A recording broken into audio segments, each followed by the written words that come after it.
Sorotan lain, sidang gugatan Citizen Lawsuit ijazah Jokowi digelar di Pengadilan Negeri Surakarta, Jawa Tengah dengan agenda pembuktian. Kuasa hukum Jokowi tengah memikirkan opsi pinjam barang bukti apabila di persidangan diminta menunjukkan ijazah asli Jokowi. Tak seperti biasa, persidangan gugatan Citizen Lawsuit dipenuhi pengunjung. Melalui kuasa hukumnya, pihak penggugat meminta pengadilan agar dilakukan pencocokan ijazah. Makna surat substitusi adalah pemberi kuasa utama. Betul dulu, Bu. Sebentar kok, saudara. Bukan di persoalan itu di eksepsi. Ini hak ibu mengusir. Udah sekarang menurut Pak Hakim gimana? Singkat ya didengar. Ini kami berarti ini baru formula yang memberi kuasa adalah Menteri Mensesnek berdasarkan mandat yang dari Presiden ya. Mana dia? Mana? Kepada si SD Burhanuddin mana? Jaksa Agung. Ini kuasa kepada saudara belum sedang berproses. Ini paham substitusi ini. Dengar sebentar. Ini memberikan penjelasan. Oke. Ya sedang. Ya. Saya dulu. Bukan esensial. Surat kuasa substitusinya baru proses. Iya. Belum bisa ditentukan hari ini. Belum bisa. Berarti saudara nggak? Belum bisa hadir Iya, untuk siap. itu. Siap. Selesai. Saya menyadari tapi tadi disuruh masuk Pak. Iya. Kami masuk Pak. Iya, iya. Silakan. Kami duduk di situ nggak ada kursi juga Pak. Ya, berarti saudara belum bisa. Iya, siap. Ya. Makanya saya suruh yang nomor 1 ini kosong Pak. Nggak ada kursinya. Di belakang. Ya namanya belum bisa hadir di persidangan. Kalau nggak ada tempat ya di luar. Selesai. Kita tadi oleh petugas. Iya, karena diperkirakan. Ya, sekarang kan sudah. Silakan kita. Tapi kalau ingat 2 minggu lalu sudah diingatkan, Bu. Masa berproses terus? Makanya itu kan dulu nggak Ya, nanti saya cek dulu satu persatu. Oke. Silakan dulu. Kami siap keluar Bu. Iya. Kalau sudah lengkap harus dilengkapi. Iya. Tapi saudara menyesuaikan. Iya. Kan 2 minggu lalu dikasih waktu. Bukan ini yang tadi. Pak, ini kan dari Presiden Pak. Kami kan cuma kirim Pak. Dari presiden mana sih dari presiden? Mana dari presiden? Kalau ada presiden berarti ada substitusi. Ngerti nggak sih? Itu Mensek.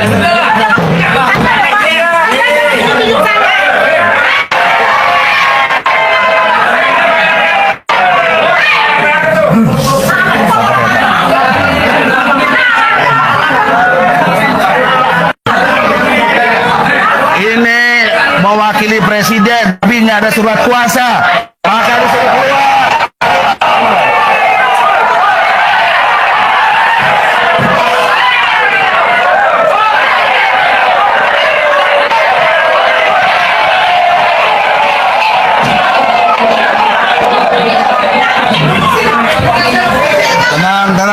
Tenang. Harus ada mediasi dulu kan ya, mudah-mudahan dengan mediasi hasil ada namanya kata ya, mudah-mudahan silakan ada kesepakatan ya.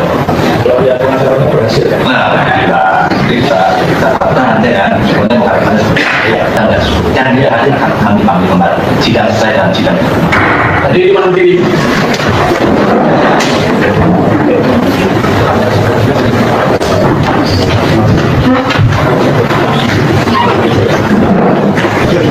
Yang pertama, yang kedua, Pengadilan Negeri Surakarta, karena kami semua sebelumnya hopeless. Kami sebelumnya meyakini tidak mungkin penggantian majelis itu akan disetujui. Ternyata meskipun dengan alasan ada yang mutasi itu silahkanlah begitu, tetapi ada nuansa perubahan di Pengadilan Negeri Surakarta, itu yang pertama. Yang kedua, dan saya melihat Pengadilan Negeri Surakarta ini tidak pernah terjadi sebagaimana di Pengadilan Negeri Surabaya. Hakimnya ditangkap, paniteranya ditangkap, ya, tidak pernah sepanjang saya mengikuti persidangan. Dan yang ketiga, kita menunjukkan hari ini kepada siapapun, kalau kalian itu punya integritas, kalian itu punya nyali, dan kalian itu benar, maka siapapun orang akan melihat sebuah kebenaran itu tentu akan diapresiasi. Terbukti hari ini tidak pernah di dalam sejarah Pengadilan Negeri Surakarta ini ada pengacara mengajukan pergantian hakim, dan kita hari ini majelisnya diganti semuanya, bukan hanya satu tapi diganti semuanya. Tetapi apakah cukup kami mengucapkan apresiasi? Tentunya belum, karena seperti yang disampaikan oleh Bapak Ketua Majelis majelis hakim tadi bahwa di situ Pak Kapolri belum menugaskan siapapun. Kalau pernyataan saya mungkin Pak Kapolrinya bingung juga karena sebentar lagi mau diganti kan gitu. Mungkin bersamaan persidangan itu mungkin sudah ganti Kapolri baru, jadi khawatir juga siapa yang akan didelegasi. Tetapi menunjukkan kepada kita bahwa kepolisian itu dalam tanda petik menjalankan praktek-praktek insubordinasi, pembangkangan, ya. Yang kedua tidak menghormati hukum, dan yang ketiga menganggap institusi kepolisian ini sebuah institusi yang ya super body, artinya dia lebih hebat dari siapapun karena sudah 2 kali persidangan dan polisi tidak pernah datang, padahal sebenarnya simpel saja karena polisi itu banyak dari Mabes Polri, dari Polda Jawa Tengah, atau bahkan mungkin dengan Polresta Surakarta pun bisa, tetapi hari ini kita tidak melihat. Namun sebagaimana Ketua Majelis dan kami sampaikan, ada poin menarik ya, kalau nanti sidang ketiga itu kepolisian tetap tidak hadir dan tidak mengutus, kita akan lanjutkan sidang berikutnya dengan mediasi. Dan seperti tadi rekan-rekan lihat, saya tegas mengatakan saya akan membacakan gugatan, karena selama ini dalam praktek pengacara perdata itu ketika bersidang dianggap dibacakan, kami tidak, kami akan bacakan karena itu biar masyarakat tahu. Dan yang terakhir yang ingin kami sampaikan, 3 hal penting tentang isu citizen lawsuit itu. Citizen lawsuit itu yang pertama, tidak pernah kami itu meminta ganti rugi. Yang kedua, kami hanya meminta hak kami sebagai warga negara. Berhubung polisi sudah mengatakan menyita ijazah entah asli atau entah fotokopi, khususnya Barreskrim ya dan Polda, tentu kami juga menginginkan bahwa kepolisian itu juga menunjukkan ijazah. Jadi kenapa polisi kami gugat? Karena kami ingin polisi menunjukkan ijazah, dan sebagai bukti keyakinan kami ijazahnya asli, terbukti Direktur Tindak Pidana Umum Mabes Polri Brigjen Suhamdani karirnya naik, dia job Kapolda. Kalau job Kapolda itu berarti Jenderal Bintang 2. Nah berarti kan makin yakin ijazahnya itu asli. Kalau asli kenapa tidak hadir? Itu saja teman-teman. Silakan ada pertanyaan lain? Silakan. Ya ini rekan kami. Ya, saya nambahkan Andika, sedikit ya. Jadi polemik ijazah ini kan sudah lama. Jadi kalau Pak Jokowi bilang bahwa ada orang besar di balik kami, itu saya jawab di sini. Di belakang kami betul ada orang besar, yaitu rakyat Indonesia yang ingin mengetahui kejujuran dari Pak Jokowi tentang ijazahnya. Terus yang berkaitan dengan pergantian majelis hakim, kami apresiasi kepada Pengadilan Negeri Surakarta. Tetapi kami tidak akan berhenti apabila majelis hakim masih mempunyai pandangan yang sama, yaitu adalah tidak berani. Assalamualaikum warahmatullahi wabarakatuh. Salam sejahtera untuk kita semua. Selamat datang kembali di channel Jejak Fakta, channel yang selalu mengulas isu-isu politik dan peristiwa nasional dari berbagai sudut pandang. Sebelum kita mulai, saya mengajak teman-teman untuk menekan tombol like, subscribe, aktifkan lonceng notifikasi agar tidak ketinggalan video terbaru dari channel Jejak Fakta. Selamat datang kembali di ruangan suara kita. Hari ini kita tidak berdiri dari barisan pendukung atau pembenci siapapun. Kita berdiri di satu sisi yang sama, di sisi keadilan dan hak-hak masyarakat yang banyak. Kita berkumpul bukan untuk menghakimi seseorang, melainkan untuk merenungkan kembali sebuah pernyataan mendasar yang terus menggantung di langit demokrasi kita. Mengapa sebuah dokumen administratif sederhana harus menjadi teka-teki yang melelahkan publik? Banyak yang terjebak dalam dikotomi palsu, seolah-olah mempertanyakan keabsahan dokumen seorang pemimpin adalah bentuk kebencian, atau sebaliknya, membabi buta membela tanpa celah adalah bentuk kesetiaan. Padahal bagi kita yang mencintai keadilan substansial, tidak ada yang lebih tinggi di negeri ini selain kebenaran dan keterbukaan. Hari ini kita melihat polemik ijazah dari sudut pandang hak publik. Kita ingin keadilan ditegakkan secara objektif, transparan, dan tanpa intervensi kekuasaan. Mari kita bedah bagaimana fakta-fakta hukum terbaru di pengadilan membuka tabir ini. Apa arti dari putusan ini bagi keadilan? Selama UGM menolak membuka arsip dari hulu ke hilir, mulai daftar hadir kartu rencana studi KRS hingga skripsi dengan dalih perlindungan data pribadi. Namun pengadilan berpandangan lain. Hukum memandang bahwa rekam jejak akademis seseorang yang menggunakan status tersebut untuk memegang tempur kekuasaan tertinggi di negara ini bukan lagi privasi murni yang tertutup rapat, melainkan bagian dari hak informasi publik. Keadilan menurut transparansi ketika sebuah institusi pendidikan tinggi negara diperintahkan oleh pengadilan untuk membuka dokumen tersebut, penolakan atau keengganan untuk saudara membuka justru melahirkan kecurigaan yang wajar di tengah masyarakat. Keadilan yang sejati tidak boleh bersembunyi di balik dinding birokrasi kampus. Rakyat berhak mendapatkan jawaban yang terang, bukan sekedar klaim lisan. Substansi yang dipermasalahkan oleh para pencari keadilan bukan isapan jempol semata.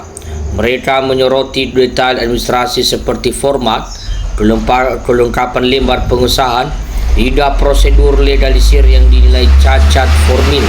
Di sisi lain, tanggapan dari pihak terkait yang meminta para kritikus seperti Rosario atau Dr. Tifa untuk langsung menguji bukti ke pokok perkara sebetulnya adalah tantangan yang wajar dari proses beracara di pengadilan.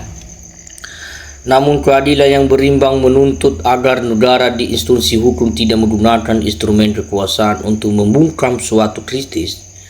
Para pihak yang menggugat di pengadilan berhak mendapatkan ruang pembuktian yang fair tanpa diintimidasi bahwa setiap kritik otomatis merupakan bentuk kejahatan. Biarkan meja hijau menjadi tempat di mana dokumen asli diuji dengan kacamata di hadapan majelis hakim yang independen. Saudara-saudara, mengapa isu ini tidak pernah padam?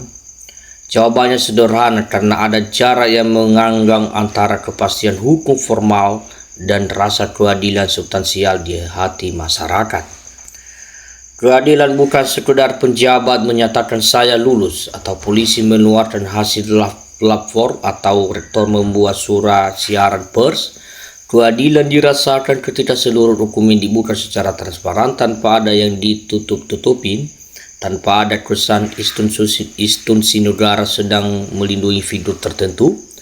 Ketika publik melihat ada hambatan-hambatan birokrasi dalam mengeksekusi keterbukaan informasi, maka wajar kita jika nurani masyarakat menolak untuk puas hanya dengan jaminan verbal.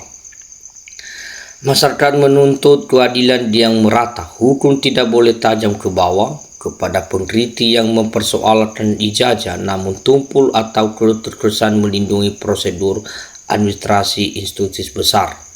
Keadilan sejati menghendaki agar pengadilan diberi kebebasan penuh untuk memeriksa dokumen. Sebagai masyarakat yang sadar hukum, kita juga harus arif melihat instrumen hukum yang berlaku. Di satu sisi, pasal 27 dan 45 Undang-Undang ITE serta pasal pencemaran nama baik seringkali menjadi bayang-bayang bagi siapapun yang bersuara kritis. Keadilan menuntut agar pasal-pasal ini tidak ditafsirkan secara sepihak untuk memberangus kebebasan berpendapat yang dijamin oleh Undang-Undang 1945. Kritik, keraguan, dan dituntut verifikasi atas dokumen seorang pemimpin bukanlah makar, bukan pula kejahatan, melainkan hak kontrol sosial negara yang demokratif. Tidak boleh alergi terhadap pernyataan rakyatnya. Namun di sisi lain, hukum juga meminta kita untuk tak berjalan di atas rel bukti yang sah. Jika kita menuntut keadilan, maka jalurnya adalah pembuktian di muka sidang pengadilan terbuka untuk umum, bukan dengan menyebarkan kebencian personal di jalanan. Mari kita dorong agar proses hukum perdata dan keterbukaan informasi di PT UN serta pengadilan negeri dikawal secara ketat, agar hasilnya nanti benar-benar valid dan tidak terbantahkan. Di penghujung pemaparan ini, mari kita sepakati satu hal yang kita cari bukanlah kemenangan kelompok A atau kekalahan kelompok B. Yang kita cari dan dambakan bersama adalah kebenaran yang memerdekakan, keadilan yang memenangkan kebangsaan. Jika dokumen-dokumen itu nantinya dibuka secara total di pengadilan sesuai perintah PT UN dan terbukti otentik tanpa celah, maka semua pihak harus berjiwa besar menerimanya. Namun sebaliknya, jika ada ketidaksesuaian selama ini disembunyikan, maka hukum harus berani menugaskan keadilan tanpa pandang bulu. Jangan pernah lelah merawat akal sehat dan menuntut transparansi dari mereka yang pernah senang memimpin negeri ini. Terima kasih telah menyimak ruang pencerahan ini. Tetap kritis, tetap objektif, dan terus menyuarakan keadilan. Tulis juga komen pendapat teman-teman di kolom komentar. Dan menurut Anda apa isu mengenai posisi ini? Sampaikan pendapat yang santun, jangan saling menghina. Kita berbeda pilihan boleh, tetapi kita tetap satu Indonesia. Saya pamit, Jogja Fakta, kita telusuri, kita periksa, kita bicarakan. Wassalamualaikum warahmatullahi wabarakatuh.